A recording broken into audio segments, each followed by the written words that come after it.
հայտնել ինչ է արդեն պարզվել դեկտեմբերի 12-ին զինծառայողի մահվան դեպքից, գիտենք, որ գլխի շրջանում հրազենային վնասվածք էր ստացել։ Գիտեք, այն ինչ հայտարարվել է ավելին ասել չեմ կարող, որովհետև հիմա հարցը քննչական կոմիտեի տիրույթում է եւ նոր բան նախաքննության շահերից ելնելով ես ասել չեմ կարող։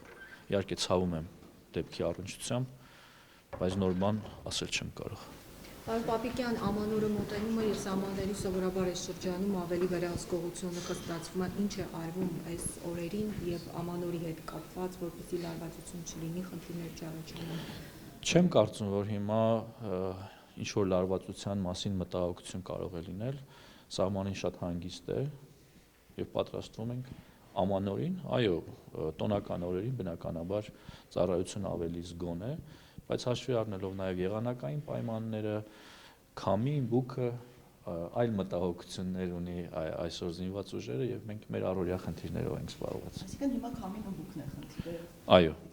այո։ Ինչ է կապում այդ տեղերին այսօր։ Այո, եթե Երևանում կամ մեր մարզերում կամ հարակից մարզերում ձյուն չկա, ապա բարձրադիր հատվածներում կա ձյուն։ Մենք մինչև 3500 մետր բարձրության դիրքեր ունենք։ Դուք հաշվի առեք, որ այնտեղ ձյունը հալվում է միայն ամռանը եւ արդեն հոկտեմբերից կարող է նաեւ ձյան շերտ այնտեղ տեսանելի լինել։ Իսկ եղանակի դեմ ո՞նց եք պայքարում այդ դեպքում։ Հետևողականությամբ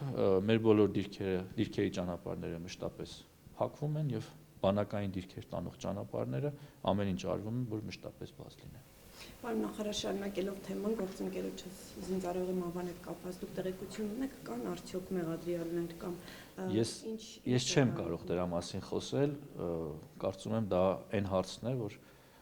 անհրաժեշտության դեպքում քննչական կոմիտեն պաշտոնական հայտարարությամբ հանդես կգա։ Կարծում եմ ծանոթ եք նաև քննադատությունները շատ են հնչում, որ նախարարությունը շարունակում է այն գործելակերպը, որով շատ արագ ինչ-որ դեպքեր, երբ որ լինում են, դրանք որակվում են որպես ինքնասպանության փորձ եւ այդպես այդ դեպքերը տարիներ շարունակ դրա համար փորձում ենք մենք գնահատականներ չտալ,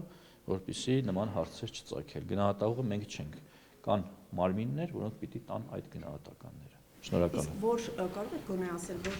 հատվածում է եղել, զորամասը չնկատել։ Ավելին ասել չեմ կարող։ Հյուսիս արևելք։